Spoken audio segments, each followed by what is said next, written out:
Mom, I can't take it anymore. I'm having my entire salary taken away and am forced to live on $3 a meal per day.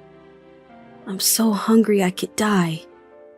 One day, I was shaken by a call from my son, Felix, who was in tears.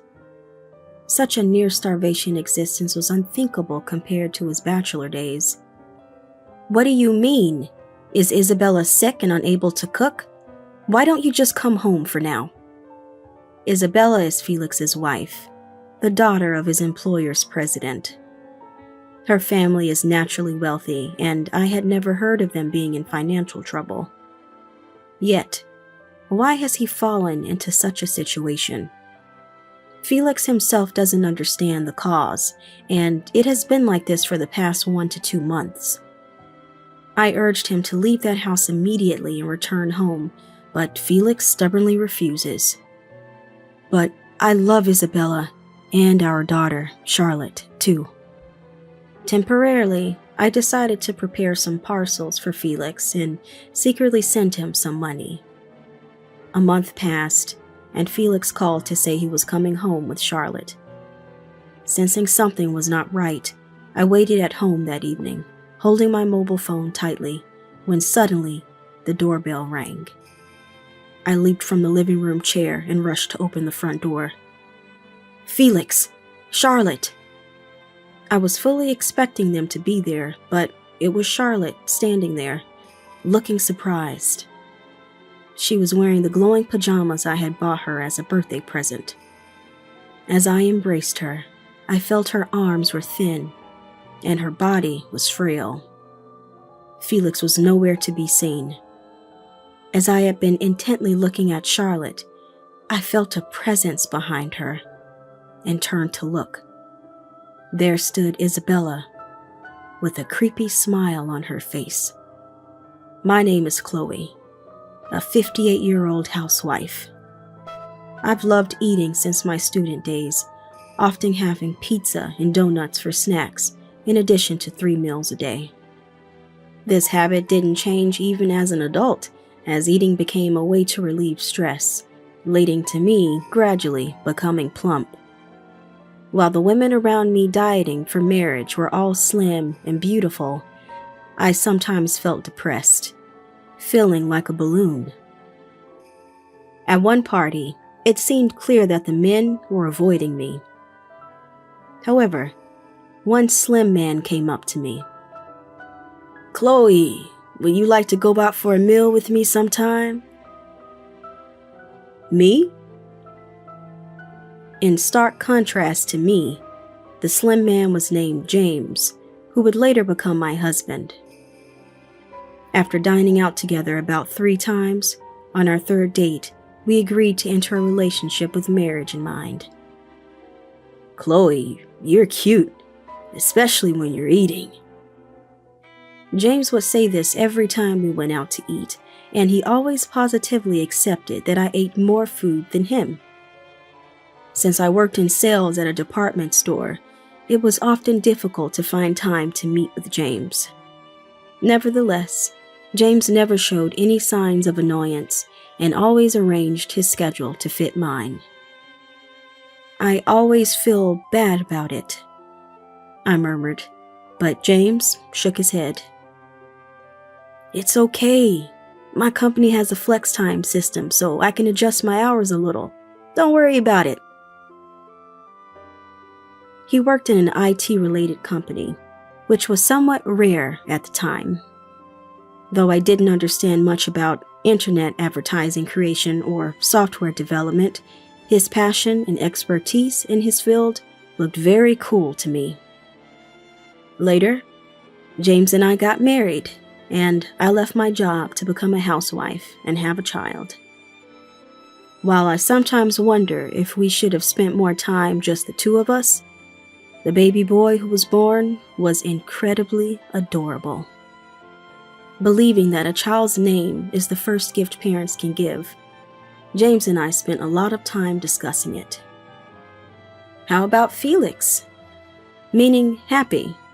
It's a good name, isn't it? "I like it. Felix. Let's name him Felix." We hoped he would be happy and make others happy too. Our son Felix grew up healthily and seemed to inherit my love for eating, becoming pleasantly plump. After graduating from college, Felix, like his father, joined an IT company and later transferred to the company where James worked. In that aspect, the two were similar, and at home, their conversations about work made me feel somewhat left out. "Dad, about this project in the new department I've been assigned to. That company can be a bit tricky, so it might be better to explain things to them as politely as possible." Being a housewife for so long, inspired by the working energy of the two, I considered starting a part-time job and began looking through job listings. However, I haven't heard such conversations between them for 5 years now, since Felix got married to a woman named Isabella shortly after changing jobs. She turned out to be the daughter of the president of Felix and James' workplace, leading Felix to become a son-in-law and move out. I can still vividly remember how happy they looked when they came to announce their marriage. Later, they had a daughter named Charlotte, and now they live in their own home, a little distance away from our family home. As they live somewhat far and can't visit often, I feel a bit lonely. However, I was delighted when Charlotte would call me via video on Thanksgiving and Labor Day. Occasionally, I also call Felix. "Hello, Felix? Charlotte's birthday is next month, right? I want to buy her something. Does she want anything?" "Thanks, Mom, but you really don't have to go out of your way." "But we haven't even met properly. She's turning 3, isn't she? How about some clothes?" Clothes? I'm not sure. Maybe she mentioned wanting pajamas with some cartoon characters on them?" His answer was vague, but I jotted it down on a piece of paper. When I was working at the department store, I often had customers looking for girls' pajamas with anime characters, and I would guide them to the section. The thought of now being on the customer side, going to buy it myself, felt oddly strange. Got it. Pajamas with a cartoon character. After the call, I immediately went out and bought them, even getting them gift wrapped for a birthday. However, feeling hesitant about imposing on my son's family, I decided to send it by parcel discreetly. I hope Charlotte likes it. Thinking this, my steps to the post office were a bit lighter, with a message card included. That evening, after James returned home for dinner, I told him about the birthday present I sent Charlotte. "The kids' pajamas these days light up. I hope she likes it." "Yeah, she probably will." "Oh, come on. You could show a little more interest in Felix and his family. He went off to become a son-in-law, didn't he? They're doing fine without us worrying." James responded nonchalantly, poking at his steak with his knife and fork. "There's still one thing that bothers me. It's that James refuses to engage with Isabella and her family. When asked why, they are too wealthy. It's intimidating," he says. "Sure, it's intimidating to deal with the boss of the company you work for, but it's odd to not engage at all. He didn't even show up for the marriage introduction, and to my knowledge, James and Isabella have never met face to face. Even when our granddaughter Charlotte was born, he only looked at her picture and disinterestedly said, 'Huh.' James's consistently indifferent attitude had me somewhat exasperated. Nevertheless, I occasionally called Felix to check in on them. That day, a heavy evening shower had cooled the air, and a refreshing breeze was blowing. As the rain stopped and I felt the hint of autumn in the slightly clearer sky, I called Felix. Felix, how's it over there? It's getting cooler in the mornings and evenings, but you're not catching a cold, are you? I'm fine, Mom. Aren't you worrying too much? Not just about you, but Isabella and Charlotte too. Oh, hey, how was the pajamas? Ah, she's actually wearing it right now. She seems to love the light-up pajamas. Hearing this, I felt a bit relieved. I'm glad I chose it. Tell them to come over for a sleepover sometime. All right, got it. I'll hang up now. Oh, wait, Felix, you're really doing okay? What? Yeah, I'm full of energy. Good, just checking. Nothing else, then. Good night.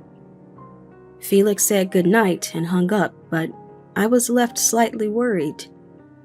His voice over the phone seemed somehow less lively than usual. It might have been just my imagination, but as a mother who had watched over him for nearly half his life, I couldn't shake the feeling that Felix was in distress. Trying to discuss this with James only yielded his usual indifferent response. You think he's weak just from a phone call? You're worrying too much. That may be true, but I do hope it's just my imagination. However, it turned out my intuition was correct when Felix called me one day. It was unusual for him to call during the day, and as I answered, I could hear him sniffling. Felix? Is that you? What's wrong? Are you okay? I feared he might have been in an accident or injured, or something had happened to Isabella or Charlotte. Filled with various thoughts and enveloped in anxiety, Felix cried out, Mom, I can't take it anymore. All my salary is taken, and I'm forced to live on $3 a meal per day. I'm so hungry I feel like I'm going to die. The words, 1 meal a day, shook me deeply. Such a near-starvation existence was unthinkable compared to his bachelor days. What do you mean? Is Isabella sick and can't cook? Why don't you just come home for now? In a weak voice, Felix said, It's not that. Really. Isabella is fine, and Charlotte too. But lately, it's always just salad, bread, and water for me. Even if it were a marital spat, this seemed far too severe. From what I gathered, the cause was unclear, and it had been like this for the past 1 to 2 months. I told him to leave that house immediately and come back home, but Felix stubbornly refused. But I love Isabella, and Charlotte too. Then I'll send you some instant ramen or bread by mail. Thus, I decided to prepare a parcel for Felix and secretly send him some supplies. What a strange situation, I thought. Isabella's family is wealthy, to put it mildly. Their wedding in Hawaii was a lavish affair for 100 guests. Yet, why would they take all of Felix's salary and force him into living on $3 a day? Greedy and clingy, that's what they are, James said dismissively, looking displeased. I decided to ignore his apparent resentment towards the wealthy and finished washing the dishes after dinner. I couldn't understand why he was so averse to discussing Isabella's family. I puffed my cheeks out in a bit of frustration, but James didn't care. Lately, James had been complaining about being busier than usual due to a shortage of staff on a certain project. Thinking it must be tired, I took out the last 2 cups of ice cream from the fridge and handed one to him with a spoon. Let's eat these together. They're the last 2. Oh, nice. What flavor is this? Seeing the ice cream cups, James's eyes lit up. James and I discovered our mutual love for ice cream when we first moved in together. Reminiscing about those times while eating ice cream, we spent the night talking about work, things happening at my part-time job, James's job, and our neighborhood. I continued to occasionally send packages to Felix, hoping for the day he would tell me it was no longer necessary, but there seemed to be no sign of improvement in his situation. A month after Felix's call, the days had become more comfortable, and the small kochia in the garden had turned beautifully, reaching its peak viewing time.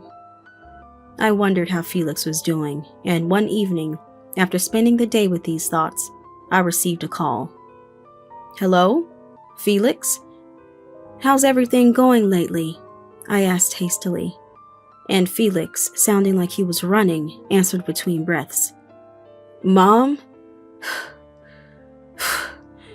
Isabella has started limiting Charlotte's meals too.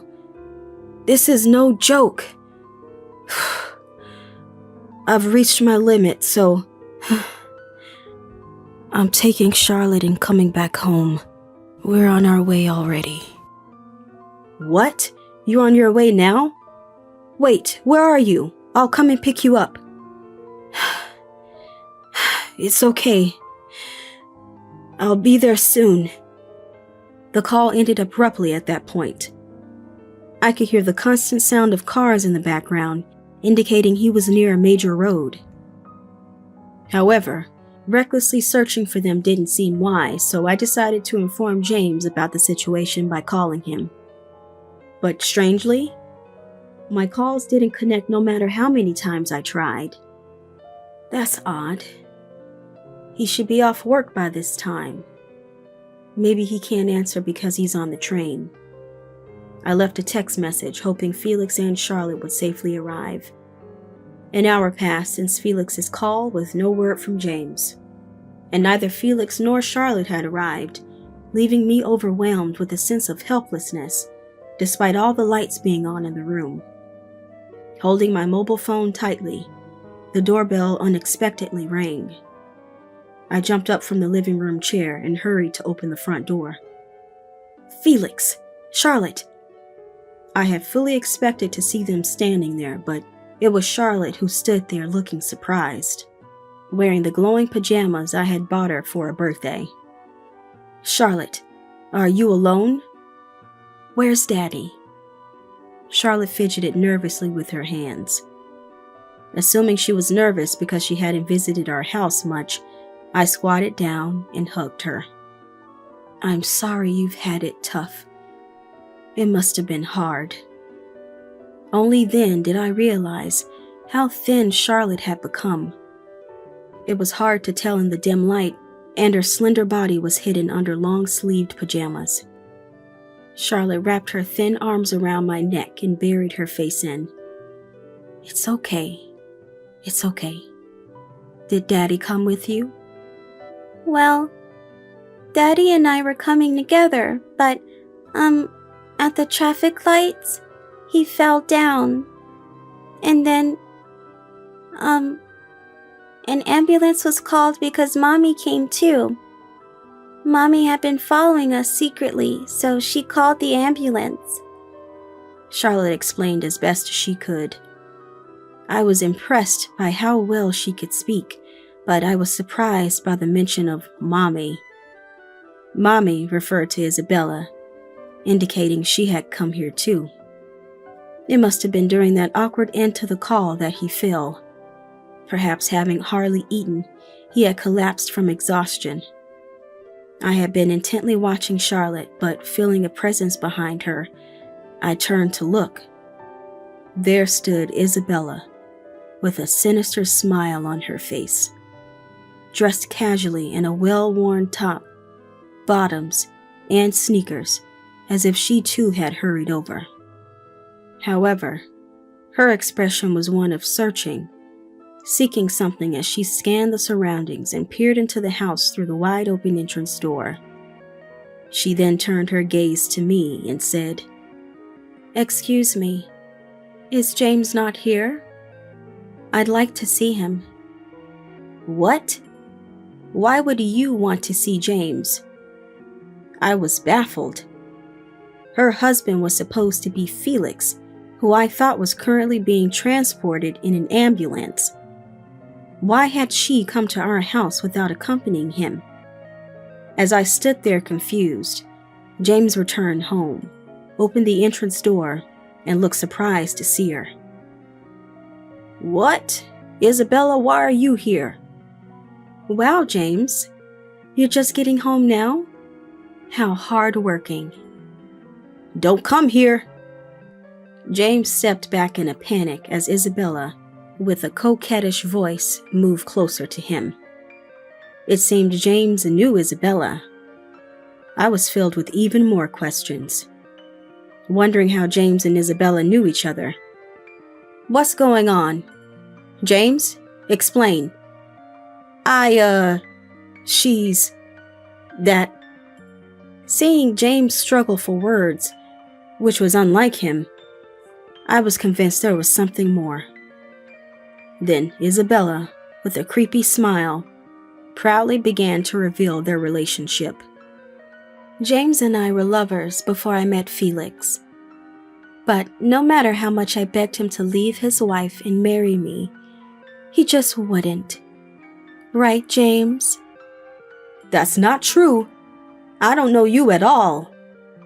"Don't be shy now." So I thought, if I can't marry James, why not marry his son, Felix? That way, we could still be a family. I'm such a genius. Isabella revealed my husband's alleged affair without a hint of remorse, still smiling wickedly. James looked pale, desperately denying it to me. "It's not true, Chloe. Believe me, I have nothing to do with this woman." Before I could say anything, Isabella quickly interjected. "What's not true? We went on dates, traveled together, went to theme parks, and then, when I got pregnant with Felix's child, you started avoiding me like you didn't even want to see me." "I never did that. That's your delusion." "Huh? Is that so? Then all those business trips you said you were on were actually affairs. That's why you said you didn't want to meet Isabella or her parents." "That's not true. It was really for business. Chloe, can't you trust me? Does this crazy woman have any proof?" Asked about proof, I had just been informed of these facts. While it's risky to fully believe Isabella's words, considering James's indifferent attitude towards Isabella's parents, it doesn't seem entirely implausible. The thought that her claims might be true was utterly disturbing. James seemed to have backed off after learning of Isabella's pregnancy, but Isabella herself probably continued to harbor feelings for him. Scary. James, it's terrifying that you're with such a person. Divorce her and be with me. I've always thought only of you. She said this, inching closer to James. "Whoa, stay away. The most important person to me is Chloe." I was speechless at my husband's conveniently timed declaration of loyalty. Divorce seemed inevitable. "And Chloe, you've been meddling too much." "What do you mean?" "You've been sending money to Felix, haven't you?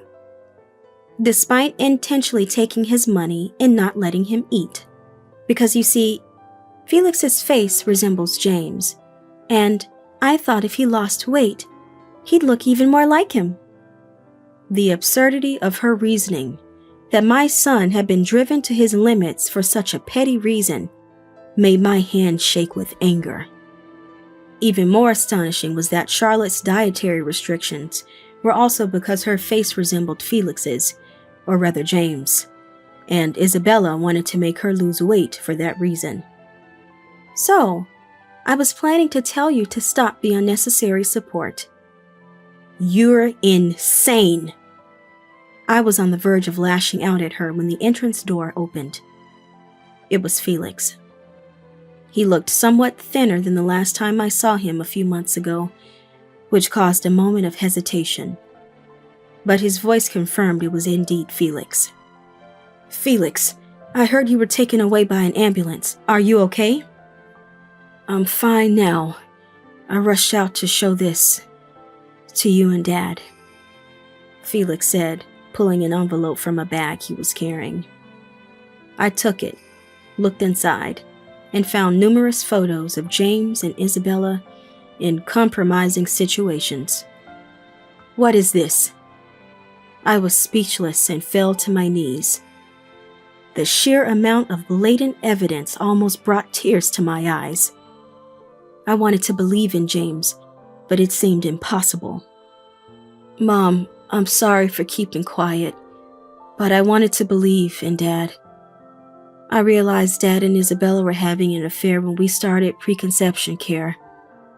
I was happy when the child was conceived, but Felix then produced another envelope. I was honestly hesitant to confirm this. I took the envelope and looked inside. It contained the DNA test results for Charlotte. Felix, feeling that the child growing up didn't seem like his own, had the DNA tested without telling Isabella. Seeing the results, I couldn't believe my eyes. The results showed that Charlotte was not Felix's child, but James's and Isabella's. Meaning, Charlotte was not my granddaughter, but Felix's half-sibling. James, looking shocked, asked us, What's happening? Felix, what is that? I collected evidence of your affair with Isabella. And not just that. Charlotte is your and Isabella's child, not mine. I can't believe you would go after my wife. I'm disillusioned. What? In contrast to James, who was too shocked to speak further, Isabella seemed delighted.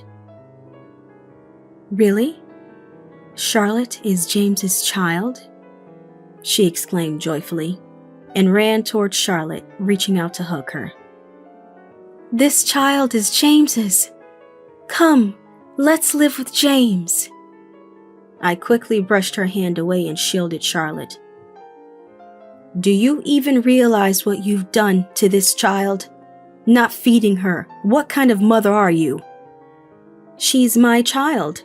I can do whatever I want with her, right? Give her back to me. Children are not objects. You should be ashamed. How annoying. Don't interfere. I'll live happily with James and Charlotte. Isabella grabbed a small cochia pot nearby and swung it towards me and Charlotte. I instinctively hid Charlotte in my arms and closed my eyes tightly as Isabella brought down the pot. Stop! Felix, putting his body between Isabella and us to stop her, intervened. Mom, call the police. Isabella, just stop. No, let go. While they struggled, I used my mobile phone to call the police. After explaining the situation, a patrol car arrived soon from the nearby station, calming the scene for the moment. The next day, Isabella's scandal reached her biological father. Her parents were shocked and confirmed the story with me and Felix. We told them everything, including Isabella's affair with James and the DNA results for Charlotte. This led James to confront Isabella's father, his boss, who became furious upon meeting and grabbed James by the collar. The unexpected action caused a stir among everyone, but the boss took a deep breath and seemed to finally calm down. It must have been hard for him to stay silent after his daughter Isabella had crossed the line. With furrowed brows and an angry expression, he directly fired him at the meeting. He also disowned Isabella. I have no need for a daughter who commits adultery, he coldly stated. James faced embarrassment at work and spent about 2 weeks handling his resignation and packing his belongings before going on paid leave. However, what awaited him upon his return was a divorce petition from me. There was no room for discussion after his affair with the married Isabella. James begged tearfully, but I dismissed him, saying, "It's over. I've had enough of you." Felix also presented Isabella with divorce papers, which she readily accepted. Felix decided to take custody of Charlotte and moved back home with me. We sold the old house, which now stands empty. Isabella, thinking she could be with James, ended up being arrested for her relentless pursuit. As for me, I started living with Felix and Charlotte in the place we moved to. We play in the park close to our rented apartment, collecting ginkgo leaves with Charlotte. Felix has transitioned to freelancing, switching to work that can be done from home. Around lunchtime, I receive a text from Felix. "Shall we go out to eat today?" It seems our income has slightly increased compared to when he was employed, allowing us occasionally to go out as a family. I call out to Charlotte and hold her hand as we walk back home. "Let's go out today," I say, and Charlotte smiles, showing her cute little teeth. Healed by that smile, both Felix and I feel happiness in our lives.